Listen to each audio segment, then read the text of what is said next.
जय श्री कृष्ण मित्रों। आज की कथा में हम सभी जानेंगे कि स्त्रियां शादी के पहले शारीरिक संभोग क्यों करती हैं।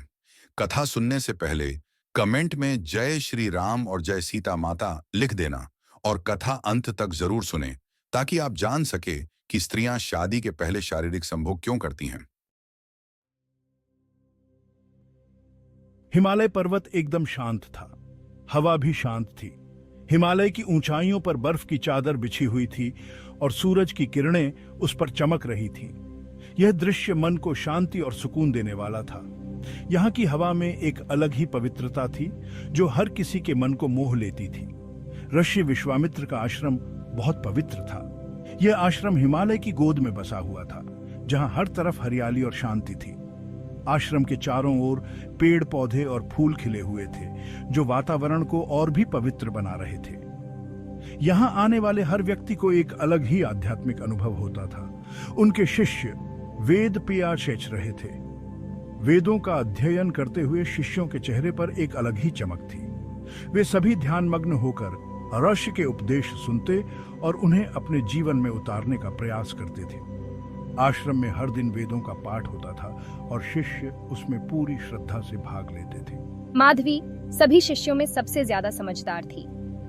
वह हमेशा अपने गुरु के उपदेशों को ध्यान से सुनती और उन्हें समझने का प्रयास करती थी। उसकी बुद्धिमत्ता और ज्ञान की प्यास ने उसे अन्य शिष्यों से अलग बना दिया था। वह हमेशा नए नए प्रश्न पूछती और उनके उत्तर जानने की कोशिश करती थी। उसे ज्ञान पाने की बहुत इच्छा थी। वह दिन रात वेदों का अध्ययन करती और अपने गुरु से मार्गदर्शन प्राप्त करती थी। उसकी आंखों में ज्ञान की चमक थी और वह हमेशा कुछ नया सीखने के लिए उत्सुक रहती थी। उसके इस समर्पण ने उसे आश्रम में एक विशेष स्थान दिलाया था। एक दिन माधवी ने ऋषि से पूछा, गुरुजी, स्त्री का धर्म क्या है? यह प्रश्न सुनकर सभी शिष्य चौंक गए। यह एक गूढ़ प्रश्न था जिसका उत्तर जानने के लिए सभी उत्सुक थे। माधवी की इस जिज्ञासा ने सभी को सोचने पर मजबूर कर दिया। ऋषि विश्वामित्र मुस्कुराए। उनकी मुस्कान में एक गहरी समझ और करुणा थी।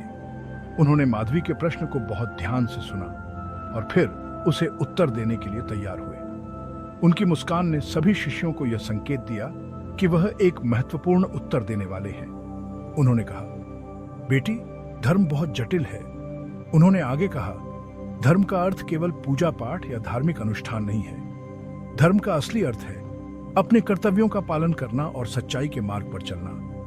स्त्री का धर्म भी वही है जो पुरुष का है, सच्चाई, न्याय और करुणा के मार्ग पर चलना। ऋषि ने समझाया कि धर्म का पालन करना हर व्यक्ति का कर्तव्य है, चाहे वह स्त्री हो या पुरुष। धर्म का पालन करने से ही जीवन में शांति और संतोष प्राप्त होता है। उन्होंने कहा कि धर्म का पालन करने से ही हम अपने जीवन को सार्थक बना सकते हैं। शिष्यों ने ऋषि के उपदेश को ध्यान से सुना और उसे अपने जीवन में उतारने का संकल्प लिया। माधवी ने भी ऋषि के उत्तर को समझा और उसे अपने जीवन में अपनाने का निश्चय किया। उसकी आंखों में एक नई चमक थी जो उसके ज्ञान की प्यास को दर्शा रही थी। आश्रम का वातावरण और भी पवित्र हो गया था। ऋषि के उपदेशों ने सभी के मन को शांति और सुकून दिया था। हिमालय की गोद में बसे इस आश्रम में हर कोई अपने जीवन को सार्थक बनाने के लिए प्रयासरत था।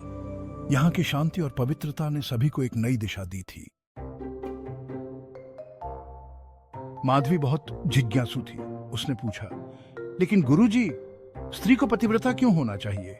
कृपया मुझे समझाएं। ऋषि ने कहा, यह एक लंबी कहानी है। ऋषि ने नारद और वरदान की कहानी सुनानी शुरू की। नारद ऋषि थे। उन्हें एक वरदान मिला था। वे अपनी मर्जी से अपना रूप बदल सकते थे। एक बार नारद एक सुंदर युवक बन गए। मैं एक गांव में पहुंचा। वहां सुनीता नाम की एक सुंदर स्त्री रहती थी। वह आजादी चाहती थी। सुनीता बहुत सुंदर थी, लेकिन वह खुश नहीं थी। धर्मपाल एक साधारण किसान था। सुनीता का विवाह धर्मपाल से हुआ था। मैंने सुनीता को देखा। मैं उसकी सुंदरता पर मोहित हो गया। काश मुझे आजादी होती। धर्मपाल एक सीधा साधा किसान था। मैंने अपना रूप बदल लिया। अब मैं अरुण नाम का राजकुमार हूं। अरुण ने अपने असली रूप को छुपाने के लिए एक जादुई परिवर्तन किया था। वह अब एक साधारण व्यक्ति से एक राजकुमार बन चुका था और उसकी योजना थी कि वह इस नए रूप का उपयोग करके अपने उद्देश्यों को पूरा करेगा। अरुण ने सुनीता से प्यार का नाटक किया। वह जानता था कि सुनीता एक सरल और भोली लड़की थी। जो आसानी से उसके जाल में फंस सकती थी। अरुण ने अपने चालाकी भरे इरादों को छुपाते हुए सुनीता के साथ एक प्रेम कहानी की शुरुआत की। वह हर दिन सुनीता के साथ समय बिताने लगा, उसे महंगे उपहार देने लगा और उसकी तारीफों के पुल बांधने लगा। वाह, उसकी सुंदरता और धन ने तो मुझे अपना दीवाना बना लिया है, सुनीता ने सोचा। वह अरुण के आकर्षण और उसकी संपत्ति से बहुत प्रभावित हुई। उसे लगा कि अरुण ही वह व्यक्ति है जिसके साथ वह अपना जीवन बिता सकती है। उसकी आंखों में अरुण के लिए एक नई चमक आ गई थी। वह धर्मपाल को पूरी तरह से भूल गई। धर्मपाल, जो उसका सच्चा प्रेमी था, अब उसकी यादों में कहीं खो गया था। सुनीता का मन अब पूरी तरह से अरुण की ओर आकर्षित हो चुका था। वह दिन रात अरुण के बारे में ही सोचती रहती थी और उसके साथ अपने भविष्य के सपने बुनने लगी थी। अब मैं अरुण के साथ जाऊंगी, सुनीता ने अपने मन में ठान लिया था। उसने अपने परिवार और दोस्तों को भी इस निर्णय के बारे में बता दिया। सबने उसे समझाने की कोशिश की, लेकिन सुनीता के दिल और दिमाग पर अरुण का जादू चल चुका था। वह किसी की भी बात सुनने को तैयार नहीं थी। सुनीता, मेरे साथ चलो, अरुण ने अपने हाथ को सुनीता की ओर बढ़ाते हुए कहा। उसकी आवाज में एक अजीब सा आकर्षण था जिसने सुनीता को और भी अधिक प्रभावित किया।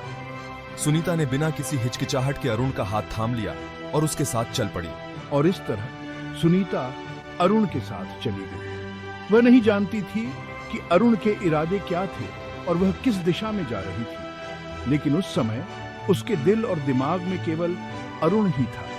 वह अपने नए जीवन की शुरुआत करने के लिए पूरी तरह से तैयार थी, बिना यह जाने कि आगे क्या होने वाला है। कुछ दिन बाद सुनीता को अपनी गलती का एहसास हुआ। वह अपने निर्णय पर विचार करने लगी और उसे समझ में आया कि उसने अपने जीवन में एक बहुत बड़ी भूल की है। उसकी आत्मा में एक गहरी पीड़ा थी और वह अपने आप को दोषी महसूस करने लगी। अरुण को केवल उसकी सुंदरता से मतलब था। वह सुनीता के दिल की गहराइयों को नहीं समझ पाया। सुनीता ने महसूस किया कि अरुण के साथ उसका रिश्ता केवल बाहरी आकर्षण पर आधारित था और उसमें सच्चे प्रेम की कमी थी। धर्मपाल, सुनीता ने धीमी आवाज में कहा। उसकी आंखों में आंसू थे। वह धर्मपाल को याद करने लगी, जो हमेशा उसके साथ सच्चे दिल से पेश आता था। सुनीता को धर्मपाल की याद आने लगी। वह उन पलों को याद करने लगी जब धर्मपाल ने उसे सच्चे प्रेम और सम्मान के साथ देखा था। धर्मपाल का स्नेह और उसकी देखभाल उसे अब और भी मूल्यवान लगने लगी।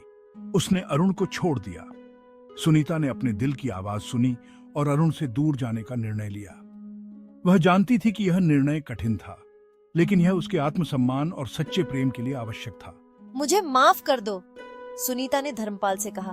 उसकी आवाज में गहरा पश्चाताप था। वह जानती थी कि उसने धर्मपाल के साथ अन्याय किया था और अब वह अपनी गलती सुधारना चाहती थी। वह रोते हुए धर्मपाल के पास वापस चली आई। उसकी आंखों में आंसू थे और दिल में गहरा दर्द। वह जानती थी कि धर्मपाल को मनाना आसान नहीं होगा, लेकिन वह अपनी पूरी कोशिश करना चाहती थी। उसने धर्मपाल से माफी मांगी।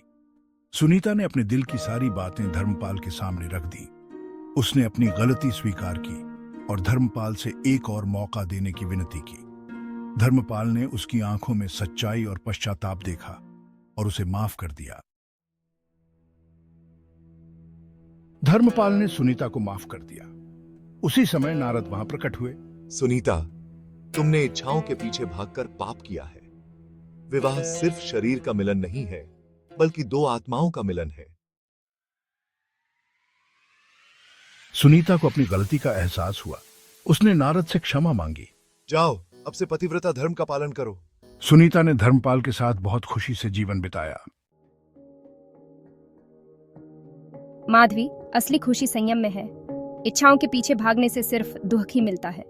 माधवी को अर्शी की बात समझ आ गई। तो मित्रों, आपको यह कथा कैसी लगी कमेंट करके जरूर बताएं और चैनल को सब्सक्राइब कर लें ताकि ऐसी ज्ञानवर्धक कथा आप सुन सकें।